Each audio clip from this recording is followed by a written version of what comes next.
I wish I had a really good story, but and my mind is so mundane. It was just, the thing that made the difference for Rome was having our investors like pick up the phone and call, make the warm introductions. And that really made a difference. And so just the quality of the connection, not just throwing you a name, throwing you an email saying, hey, like, here's the people you should reach out to, but like actually doing the work on your behalf, warming it up, that made all the difference. So the same kind of support, but in two ways, which is opening up the network.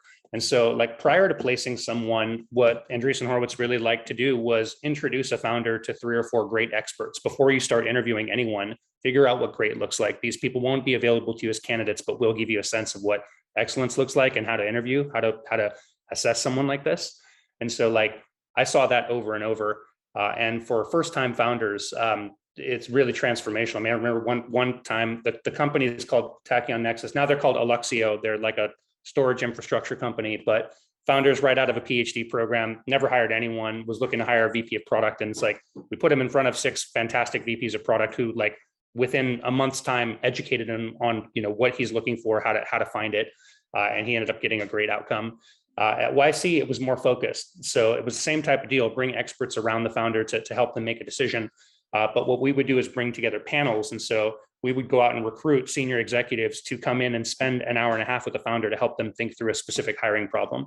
And so like bringing in a CTO to replace, a founding CTO, like how do you manage that? So bringing diverse perspectives to bear before they even go out to try to do it. I think those were really invaluable. And in both cases, that's the firm putting their brand on the line to bring in a network that's beneficial to their founders. And it's also hiring people that, can put in the legwork to make that happen. Powerful. How about you, Oliver?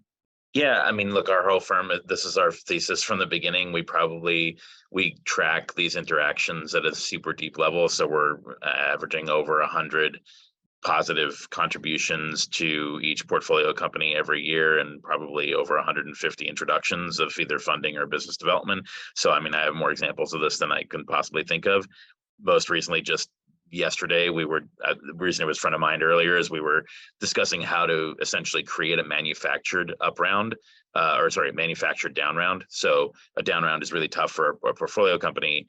So we were saying, well, wait a minute, like, could we do a note that has a higher cap than your last round, where the share price works out to not trigger anti-dilution or the embarrassment of a down round, but then blend it with a secondary from early holders who want liquidity now anyway, give them a decent exit, but blend the share price notionally of the entire transaction down to where it's about 60 to 70% off of the list price of the convertible note.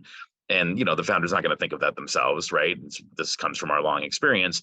Ultimately, it will create essentially a rescue financing that looks like an up round, which both helps the company and helps the early holders and helps the holders that stay in and gives the new investors a good deal. It's one of those rare, like, multiple wins, right? So it's a transaction we've done multiple times with great success, and founders alone, we're not going to come up with that.